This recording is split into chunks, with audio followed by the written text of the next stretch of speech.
I'm going to show you how to install Debian 11 server as a virtual machine on a VirtualBox on a Mac. I'm going to assume that you already have VirtualBox installed on your computer and that you have downloaded the Debian 11 ISO. The next step is to build a new virtual machine. So we're going to click on New, and here we're going to give a name to our machine. I will call it Debian 11. We can keep everything else the same unless you want to change the RAM or the location of the file, but the way it is right now is good for our purpose.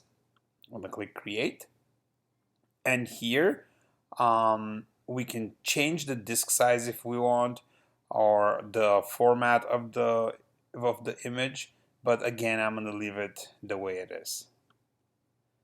Click Create. Now, once we have the virtual machine created, I'm going to go ahead to settings here, and there are a couple things that we need to change. First, I'm going to go to the network settings, and I'm going to change it from NAT to bridge adapter. I want it to be bridge adapter, that way the machine will be able to get IP from our local network, and it will appear on our local network as a physical computer. So that's why we're going to change this. And then the next thing is here, we want to go to storage, and we want to add our Debian ISO that we downloaded from Debian's website, so the virtual machine can boot from it. So I'm going to come here, and I have it in my downloads.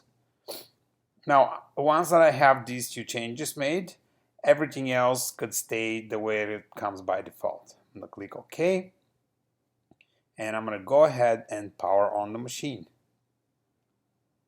Now, once the machine powers on, this little window is going to open, and I will recommend you that you go here and change the screen size.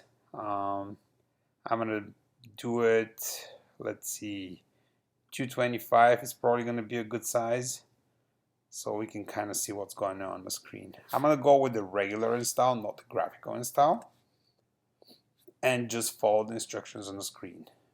Here it's going to ask you for your language, the location, keyboard type. The next important thing here is once it starts doing the networking settings, it's a good idea to cancel it. You don't want it to take IP from DHCP. So right here now, you want to click enter a couple of times so you can cancel the automatic network configuration, and you want to have to configure your server manually. So I'm going to click on that, and that way you can give the server a static IP. Otherwise it's going to pick IP from DHCP, and it gets a little more complicated to change the configuration to static. So here an IP address, I will give it an IP address from my network. So it will be 192.168.0.2.10, and then net mask is going to be, I'm just going to leave the default one, 255.255.255, and the gateway, I will put my gateway, which is 192.168.0.1. But just in case, if you're not sure what your gateway is, you can check that on a Mac. You can open your terminal and type this command, netstat-mr, and then pipe the output and grab it with default. And here's going to show you what your gateway is. And once you have your gateway, you can populate it here, and you can click continue. For name server, I will use Google's name server, but if you want to use any other name server, you can do that. And host name, I'm going to call this WordPress 210, and the reason I'll do that is because I'm making another video in which I'm going to show you how to install WordPress on Debian 11, and I'm going to use this server for that video. So then I'm going to click continue. Domain name, you can put a domain name if you're on domain. In my case, I'm just going to leave this blank. And now you have to choose a root password. You can pick any password you want. And then you have to create a non-root user. So in my case, I'm going to call it Debian and choose a password for it.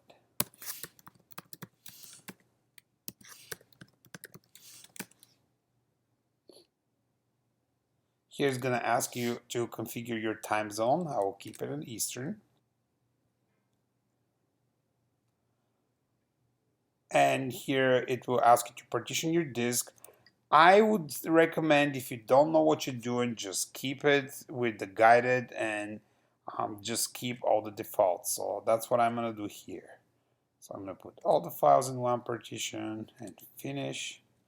Write changes to the disk. I'm going to say yes. Here we're going to select no.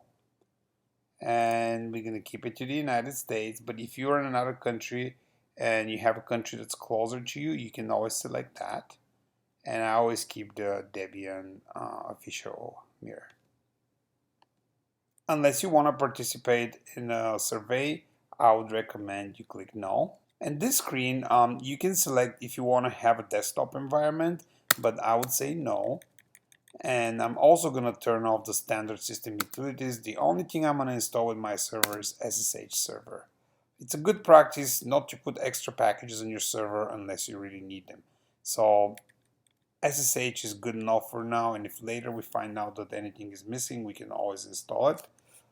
Versus, putting a bunch of packages that would never be used. And then click continue. Here we say yes. Here we're going to choose the dev SDA. And the installation is complete. You can hit continue to get your server rebooted. Once your server has rebooted and you're at the login screen, we're going to want to log in as root. And we're going to go in and change the SSH config. We want to allow SSH for root. Debian 11, by default, root is not allowed to SSH into the computer from outside. But we want to turn that on because that way we can just use our terminal to connect to this machine and manage it. So I know some people would say that's not secure. That's true. I would never do that on a production server. But in our case, this is just a test box and it will make it much easier for us in the future. So what I'm going to do is I'm going to go to etc ssh deconfig. And we're going to find a line that says permit root login.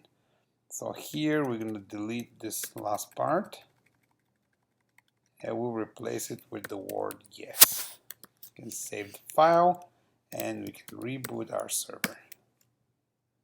Once the server is back up, I'm going to open my terminal and I will try to SSH as a root to that server.